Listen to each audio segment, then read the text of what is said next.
Hello दोस्तों, शुरू करते हैं आज का करंट अफेयर्स। 8 मार्च न्यूज़ टुडे डेली चल रहा है ये हमारा मार्च से ऑनवर्ड्स। चलिए, तो पहली न्यूज़ क्या है कि रक्षा मंत्रालय ने 10 छावनियों के सिविल क्षेत्रों को संबंधित राज्य स्थानीय निकायों में विलय कर दिया है। तो रक्षा मंत्रालय ने जो 10 छावनियां थी सिविल असैन्य क्षेत्रों से संबंधित थी उनको राज्य स्थानीय निकायों में विलय कर दिया है। तो इससे पहले 2023 में रक्षा मंत्रालय ने छावनियों के संबंध में एक अधिसूचना जारी करी थी और इस अधिसूचना के तहत राज्यों को कुछ छावनियों के सिविल क्षेत्रों को उनसे अलग करने तथा उन्हें निकटतम स्थानीय नगर पालिकाओं के अधीन लाने पर विचार करने के लिए बात कही थी। ठीक है, तो इससे पहले ये बात चल रही थी।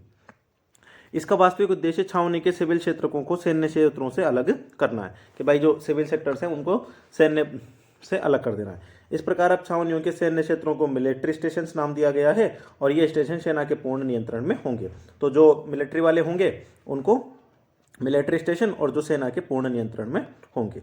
अगर हम बात करें छावनियाँ, तो छावनियाँ क्या होती है? ऐसे क्षेत्र होते हैं जहाँ सैन्य टुकड़ियों के लिए किलेबंदी की जाती है। यहाँ मुख्य रूप से सैनिकों के आवास होते हैं, हालांकि असैन्य आबादी भी मौजूद रहती है। तो यहाँ पर सैन्य जो सैनिक होते हैं उनके आवास बने होते हैं। 1757 में जो प्लासी का युद्ध था उसके बाद से ईस्ट इंडिया कंपनी ने शुरू करी थी और पहली छावनी बैरकपुर कोलकाता में 1765 में स्थापित की गई थी। ठीक है, वर्तमान में भारत में 62 छावनियां हैं, 62। ठीक है, अगर इनके प्रशासन की बात करें तो ये इंपॉर्टेंट है, ध्यान रखना, छावनियों के स्थानीय स्वशासन संघ सूची का विषय है। ठीक है, तो ध्यान रखना छावनियों का स्थानीय स्वशासन संघ सूची का, हम जनरली इसको राज्य सूची में लगा करके आएंगे। ठीक है, तो छावनियाँ, अब ये समझ लो ना छावनी क्या होती है। मिलिट्री, तो मिलिट्री किससे रिलेटेड है? संघ सूची से। चलिए, हालांकि संबंधित राज्य सरकार छावनी क्षेत्रों में अपनी कोई भी योजना लागू कर सकती है। ऐसी योजनाएं पहले से ही सभ्य राज्य सरकारों द्वारा लागू की जा रही है। ठीक है, और जो छावनियां हैं उनको वर्तमान में जो 74th कॉन्स्टिट्यूशन अमेंडमेंट था किससे रिलेटेड था? नगर पालिका वालों से। ठीक है, ठीक है, उससे क्या बोलते हैं, इसका जो छावनी अधिनियम 2006 के तहत इसको प्रस्तावित किया जा रहा है। अधिसूचित छावनियों के नगर प्रशासन का समग्र कार्य छावनी बोर्ड्स के पास है, जो कि लोकतांत्रिक निकाय। ये बोर्ड लोक स्वास्थ्य, जल आपूर्ति, प्राथमिक शिक्षा प्रदान करने जैसी नागरिक कार्य संपन्न करते हैं। ये ध्यान रखना, छावनी का स्टेशन कमांडर बोर्ड का पदेन अध्यक्ष होता है। कमांडर बोर्ड का पदेन अध्यक्ष होता है। निर्वाचित सदस्यों की संख्या छावनी की श्रेणी के आधार पर 2 से 8 तक होती है। छावनियों के 4 डिवीजन हैं। एक जो 50,000 से ज़्यादा संख्या है, दूसरा जो 10,000 से 50,000 के बीच में, तीसरी 2,500 से 10,000 के बीच में और चौथी 2,500 से कम है। तो ये पहली न्यूज होती है।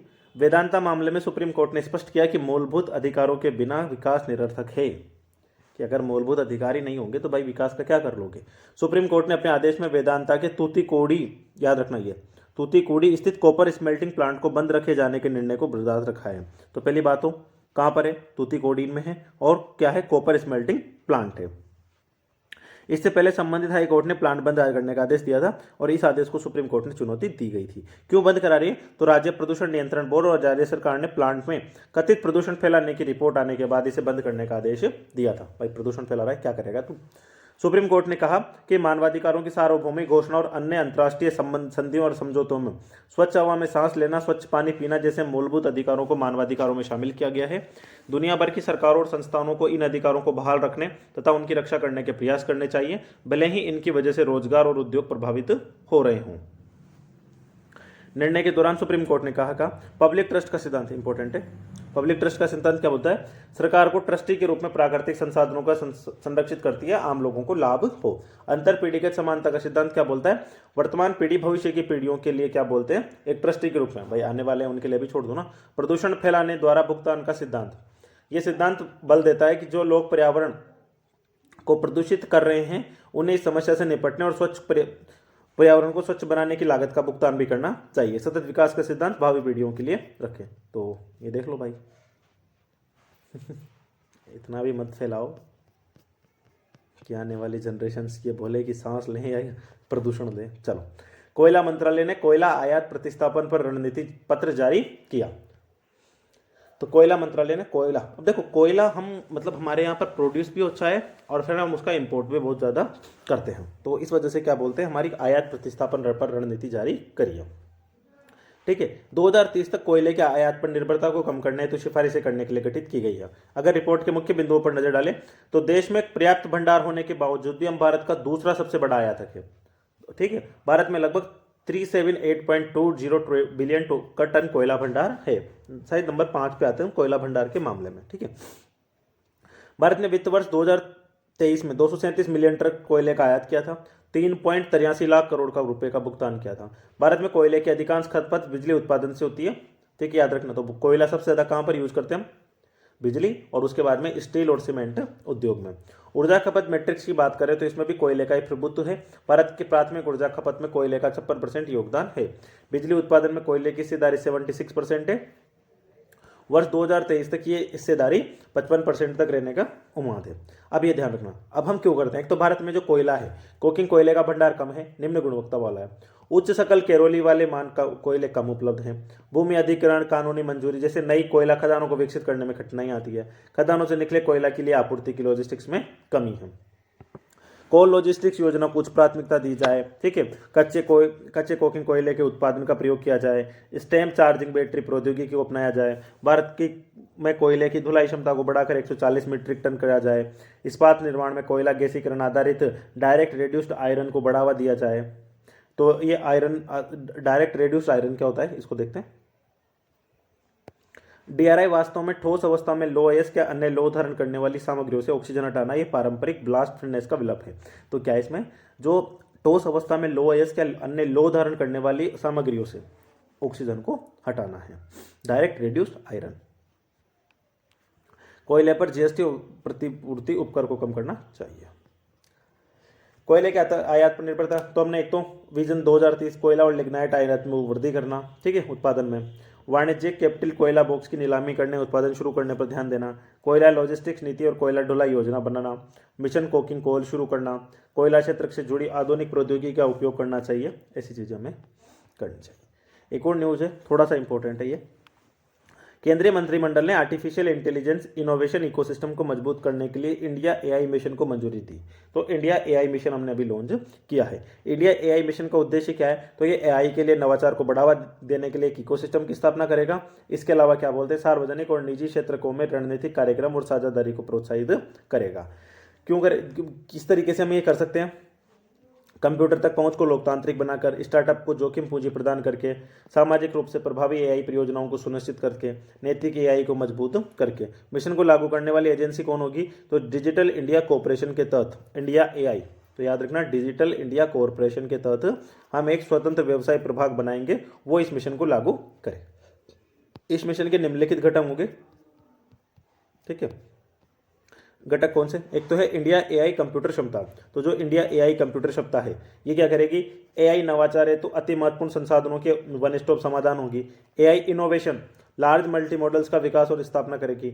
एआई डेटा सेट प्लेटफॉर्म, भारतीय स्टार्टअप्स और शोधकर्ताओं के लिए व्यक्तिगत डेटा सेट्स निरंतर प्रदान करने हेतु वन स्टॉप समाधान प्रदान करेगा। इंडिया एआई एप्लीकेशन विकास पहल, बड़े स्तर पर सामाजिक प्रभावी आर्थिक परिवर्तन को बढ़ावा देने के लिए एआई समाधान के ऊपर करेगी। इंडिया एआई फ्यूचर स्किल्स कार्यक्रम में India AI startup financing, deep tech startup समर्थन गति प्रदान करेगी। सुरक्षित और विश्वसनीय एआई, तो ये चीज़ें ये करेगी। तो ये हैं इसके इंडिया एआई मिशन के घटक। अगर हम बात करें तो महत्व क्या है? एआई इकोसिस्टम बढ़ेगा, तकनीकी संप्रभुता बढ़ेगी, जनसांख्यिकी लाभांश बढ़ेगा। ठीक है, तकनीकी संप्रभुता क्या होती है? एक राजनीतिक विचार है, ध्यान रखना। सूचना और संचार अवसंरचना और प्रौद्योगिकी उस देश के कानूनों, जरूरतों, हितों से जुड़ी होती है जहां उसके यूजर्स मौजूद होते हैं। नाबार्ड ने शून्य बजट प्राकृतिक गैस, जीरो बजट नेचुरल फार्मिंग, संधारणीयता, लाभप्रदता और खाद्य सुरक्षा के लिए निहितार्थ शीर्षक से। अब इसमें ये रिपोर्ट का से ज़्यादा महत्व ये है कि भाई क्या बोलते हैं जेडएफएनएफ क्या होता है। तो जेडएनएफ का ये जो अध्ययन है ये 4 मापदंडों पर किया गया है। एक तो सस्टेनेबल फार्मिंग के ऊपर, संधारणीय कृषि के ऊपर। तो संधारणीय कृषि प्राकृतिक रूप से प्राप्त इनपुट जैसे गाय के गोबर, गौमूत्र, पत्तियां, ठीक है, रासायनिक इनपुट आदि संधारणीय रासायनिक इनपुट के संधारणीय विकल्प हैं। किसानों की निवल आय पर प्रभाव, कि जो जेडीएनएफ पद्धति अपनाने वाली किसानों की निवल आय अधिकांश फसलों में जेडीएनएफ किसानों की आय से अधिक है। ठीक है, फसल उत्पादकता पर प्रभाव की बात करें, कुछ फसलों में उपज के वृद्धि के मामले सामने आए हैं, लेकिन जेडीएफ ने की प्रारंभिक किस्मों की खेती करने से प्रति इकाई क्षेत्र की उत्पादकता में गिरावट आ सकती है, ये ध्यान रखना है। विस्तार में राष्ट्रीय खाद्य सुरक्षा पर संभावित प्रभाव, खाद्य पदार्थों की कमी होगी, खाद्यान्न में भारत की आत्मनिर्भरता प्रभावित होगी। अब हमें यह समझना है कि भाई JDBNF क्या है, जीरो बजट नेचुरल फार्मिंग क्या है। प्राकृतिक कृषि की एक तकनीक है, रसायनों का उपयोग नहीं किया जाता, इसमें इनपुट्स की खरीद के लिए अधिक धन खर्च करने, ऋण लेने की कोई जरूरत नहीं होती है। मशीनरी, आनुवांशिक रूप से संशोधित बीज, आधुनिक प्रौद्योगिकी की भी जरूरत नहीं होती है। इसके अनुसार पौधे 98 से 95% पोषण हवा, पानी और सूर्य से प्राप्त करते हैं तथा शेष 1.5% मिट्टी से प्राप्त कर लेते हैं, हमें जरूरत ही नहीं है। बाहरी पोषक तत्वों के बिना भी फसल उत्पादन जारी रख सकते हैं और विकसित हो सकती है। महाराष्ट्र के सुभाष जो पालेकर हैं, उन्होंने सबसे पहले इस खेती को करा था। इसमें 4 घटक है। बीजामृत, बीजों पर सूक्ष्म जैविक लेपन, जीवामृत, मिट्टी में सूक्ष्म जैविक खाद का उपयोग, वापसा, मृदा में वायु और जल के अणु की उपलब्धि सुनिश्चित करना, आच्छादन यानी मल्चिंग, ऊपरी मृदा की रक्षा के लिए गहरी जुताई के बजाय घास पात से ढकना। केंद्र सरकार JBNF को भारतीय कृषि पद्धति के रूप में लागू करेगी। BP के परंपरागत कृषि विकास योजना की एक योजना है। सिफारिशें क्या की गई है?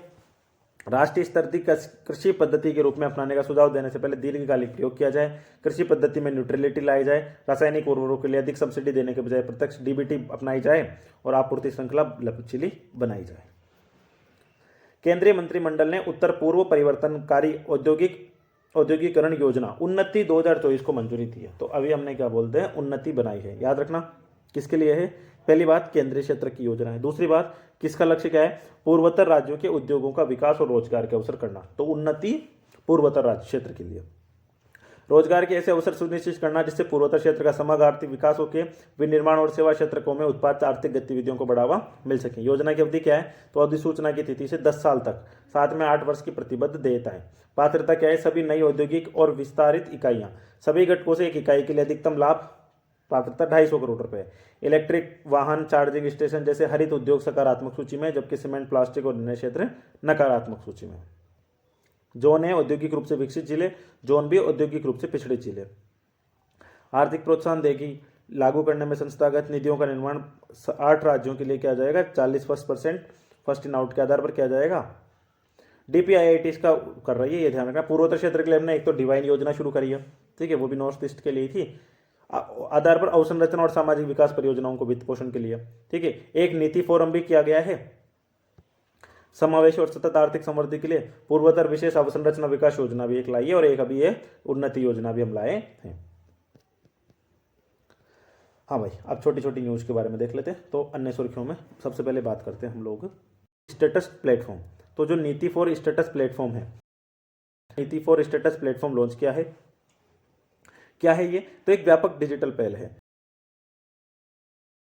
है, ठीक है। इसे राज्यों और केंद्र शासित प्रदेशों को उनके राष्ट्रीय विकास लक्ष्यों को प्राप्त करने हेतु सशक्त बनाने के लिए डिजाइन किया गया है, ठीक है। तो व्यापक डिजिटल पहल है राष्ट्रीय विकास लक्ष्यों को प्राप्त करने के लिए। प्लेटफॉर्म की विशेषताएं क्या है? केंद्रीकृत रिपोजिटरी की सुविधा देता है, संसाधनों में सर्वोत्तम पद्धतियां, नीतिगत, याद रखना ये 12 मुख्य भाषाओं और 7 विदेशी भाषाओं में उपलब्ध है। तो ये इंपॉर्टेंट है इसमें, ठीक है। इस अलग अलग प्रशासनिक स्तर पर डिजिटल प्रशिक्षण मॉड्यूल होगा। अग्रणी संस्थानों के साथ साझेदारी के माध्यम से विशेष मार्गदर्शन उपलब्ध होगा। तो हमें ध्यान रखना है नीति फॉर स्टेटस प्लेटफॉर्म।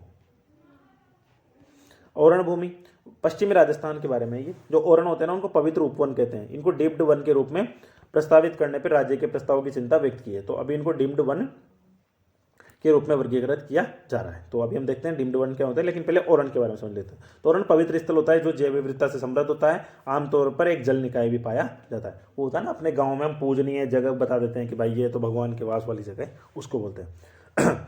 एक पवित्र वन में कुछ वृक्षों से लेकर 1 एकड़ तक, कई एकड़ तक की प्राकृतिक वनस्पति के भूखंड शामिल होते हैं। ये भूखंड स्थानीय देवताओं या वृक्ष आत्माओं को समर्पित होते हैं। डीम्ड वन क्या होते हैं? तो किसी भी वन कानून में डीम्ड वन को, इस अवधारणा को स्पष्ट रूप से परिभाषित नहीं किया गया है। गोदावरी वन मामले में सुप्रीम कोर्ट ने डीम्ड वन के बारे में कहा था, ऐसा क्षेत्र सरकार ने आधिकारिक तौर के रूप में वन में वर्गीकृत नहीं किया है, लेकिन वन ही जैसा दिखता है। प्रधानमंत्री उज्ज्वला योजना, तो अगर हम बात करें तो अभी क्या हुआ है इसमें, प्रतिवर्ष 12 रिफिल्स के लिए प्रत्येक LPG सिलेंडर पर 300 रुपये की लक्षित सब्सिडी को जारी रखने की मंजूरी प्रदान करी है। तो वो इंपॉर्टेंट नहीं है, इंपॉर्टेंट ये है 2016 में शुरू की गई थी। पहली बात तो ये है। ग्रामीण निर्धनों, वंचित परिवारों को खाना पकाने के लिए LPG जैसा स्वच्छ ईंधन उपलब्ध कराना, इस योजना का विस्तार किया गया है। कुल संख्या 10.35 करोड़ है। मंत्रालय जरूर याद रखना, पेट्रोलियम और प्राकृतिक गैस मंत्रालय। प्राकृतिक गैस मंत्रालय। गरीब परिवार की वयस्क महिला, पहले से कोई एलपीजी कनेक्शन भी नहीं होना चाहिए, 1600 रुपये की वित्तीय सहायता भी प्रदान करती है।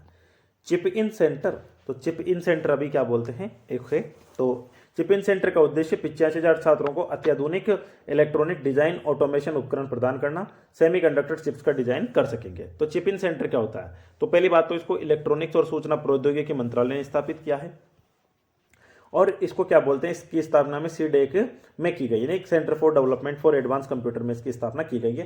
केंद्रीकृत डिजाइन सुविधा केंद्र है, यहाँ संपूर्ण चिप डिजाइन चक्र के लिए एक अत्यधिक उन्नत उपकरण मौजूद है।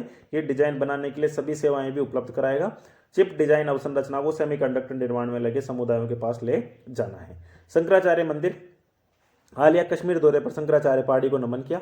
ये पंजाब पहाड़ी जबरवेजान रेंज में अवस्थित है, इस पर शंकराचार्य मंदिर भी बना हुआ है, तो ध्यान रखनी जबरवान रेंज, ठीक है। शंकराचार्य मंदिर भी यहाँ पर बना हुआ है कश्मीर के बारे में। भगवान शिव का मंदिर है, 1100 फीट की ऊंचाई है, कश्मीर घाटी में पूजा के लिए सबसे प्राचीन मंदिर माना जाता है, तो जबरवान रेंज भी कश्मीर घाटी की है। आदि शंकराचार्य के नाम पर इसका नाम रखा गया है, जिन्होंने यहाँ की अंतरा करी थी। शंकराचार्य अद्वैत देश, याद रखना इनका अद्वैतवाद, इनका जो दर्शन था वो था शारदा द्वारका में, ज्योतिर्मठ बद्रीनाथ में, गोवर्धन पुरी में और श्रृंगेरी रामेश्वर में इन्होंने 4 मठ स्थापित किए थे। Most important. प्रौद्योगिकी विकास बोर्ड, तो टीडीबी टेक्नोलॉजी डेवलपमेंट बोर्ड के बारे में बात करें, ने एडवांस केमिकल मैन्युफैक्चरिंग फैसिलिटी के लिए एक निजी कंपनी के साथ समझौता किया है। यह प्रौद्योगिकी विकास बोर्ड अधिनियम 1995 के तहत स्थापित एक वैधानिक निकाय है। विज्ञान और प्रौद्योगिकी मंत्रालय स्वदेशी अनुसंधान और परिणामों का व्यवसायीकरण करना, औद्योगिक प्रतिष्ठानों को इक्विटी पूंजी या ऋण और अनुसंधान विकास को सहायता प्रदान करना, तो ये इसके काम है। कॉर्बेट अभी न्यूज में उत्तराखंड में है ये, ठीक है, तो उत्तराखंड में है। यहाँ पर यह ध्यान रखना, भाबर और निचले शिवालिक क्षेत्र में फैला हुआ है, ठीक है। पहला राष्ट्रीय उद्यान था, ये भी ध्यान रख लेना, इसको महत्वपूर्ण पक्षी क्षेत्र, ठीक है, इंपोर्टेंट बर्ड एरिया घोषित किया गया है। रामगंगा, पलेन और सोन नदी, यहाँ से बहने वाली नदियां, ये ध्यान रख लेना, रामगंगा, पलेन, सोना नदी। यहाँ के घास के स्थानीय मैदान को चोर के नाम से जाना जाता है। उष्णकटिबंधीय ऐसे वन मिलते हैं। भाग के सबसे अधिक घनत्व वाला टाइगर, सबसे ज्यादा जो टाइगर की डेंसिटी है वो यही मिलती है। इंपोर्टेंट है, बताइए ना। फ्रंटियर टेक्नोलॉजी लैब्स, तो अटल नवाचार मिशन, नीति आयोग और मेटा ने फ्रंटियर टेक्नोलॉजी लैब्स को क्या बोलते हैं, इन्होंने गठित किया है। तो अटल नवाचार मिशन, नीति आयोग और मेटा। तो इसके बारे में बात करें तो आर्टिफिशियल इंटेलिजेंस, ऑगमेंटेड और वर्चुअल रियलिटी, ब्लॉकचेन जैसी तकनीकों के उपयोग से माध्यम से है। अटल थिंकरिंग लैब का उन्नत संस्करण है। मेटा द्वारा वित्त पोषित किया जाएगा, ठीक है। हाँ, अभी ये इंडोनेशिया कैपिटल में, इंडोनेशिया कैपिटल अब जकार्ता नहीं है, ठीक है, ये ध्यान रख लेना, ठीक है। इंडोनेशिया कैपिटल अब इन्होंने चेंज कर दी है, यहाँ पर नुआ संतरा नाम का एक पहले से इस जगह पर, ठीक है, उसको इन्होंने बना दिया है नुआ संतरा करके। चलिए, तो इसका उद्देश्य द्विपक्षीय लेन देन को, तो भारतीय रिजर्व बैंक और बैंक ऑफ इंडोनेशिया ने अभी एक द्विपक्षीय लेन देन में स्थानीय मुद्रा को बढ़ावा देने के बारे में कई देशों से मिलकर के बना हुआ है ये, ठीक है। सुमात्रा, जावा, कालीमंतान, ठीक है, सुलावेसी और पपुआ न्यू गिनी, ठीक है, तो ये यहाँ के द्वीप है। महकम पूंजक, यहाँ पैसिफिक रिंग ऑफ फायर में स्थित है। Singapore, Philippines, Australia, Vietnam, Thailand, Bharat इनसे इसके पड़ोसी देश हैं। मलेशिया, पपुआ न्यू गिनी, पूर्वी तिमोर से इसकी सीमाएं लगती है। दक्षिण चीन सागर, प्रशांत महासागर में है ये, तो ये थोड़ा सा अगर आप इसका मैप देखोगे तो ये है ही सही। चलिए, ठीक है, शुरू करते हैं, खत्म करते हैं आज की करंट अफेयर्स। धन्यवाद आप सभी का।